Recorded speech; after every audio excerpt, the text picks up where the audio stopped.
My parents told me my whole life, you're worthless. Don't expect a cent from us. I believed them.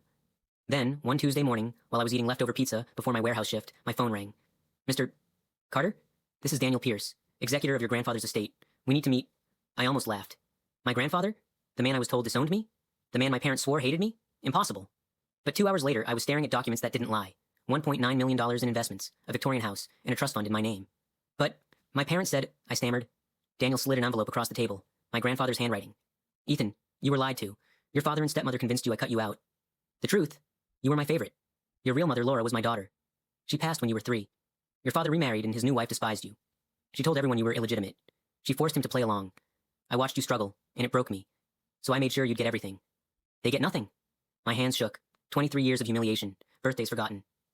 While my half-siblings drove new cars, I fixed brakes in a junkyard. When they got tuition for private universities, I was told to take night classes and toughen up. The letter continued.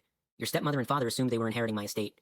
They've already drained money they don't own. I hired investigators. They gathered everything, photos of you biking in the rain, while your siblings showed off designer clothes online, screenshots of your stepmother bragging about her incoming millions. Conversations recorded, her voice clear. Ethan's a mistake. Once the old man's gone, we'll finally be free of him. Daniel pulled out the file. My chest tightened as I flipped through it. The arrogance, the cruelty, the betrayal in print and audio. Friday night, we drove to their house. Their family dinner. A party I was never welcome at.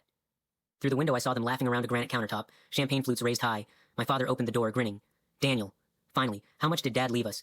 Behind him, my siblings cheered like children on Christmas morning. My stepmother clasped her hands as if she'd already won the lottery. I smiled. Actually, he left me everything. And this letter proving you lied about who I am. The color drained from her face. That's impossible. You're not... I held up the birth certificate. Laura Carter, my mother. Her name inked forever beside mine. The champagne slipped from my father's hand, glass exploding on the floor they'd remodeled with money they thought was theirs. This can't be happening, my sister whispered. Daniel cleared his throat. It is. Ethan inherits the estate. Your family gets nothing but debt. And considering the $180,000 you already borrowed against an inheritance you don't own, well, the banks will be in touch. My brother swore under his breath. But my new car. The Florida condo. What about my tuition? Not my problem, I said flatly. Maybe you should have treated me like family instead of trash. My father finally spoke, voice trembling. Ethan, please. We can fix this. We're blood, I locked eyes with him. Laura was blood. Granddad was blood. You're just the man who let his wife erase me. Daniel handed them the eviction notice. 30 days to clear out of the house. As I walked away, I heard the chaos erupt.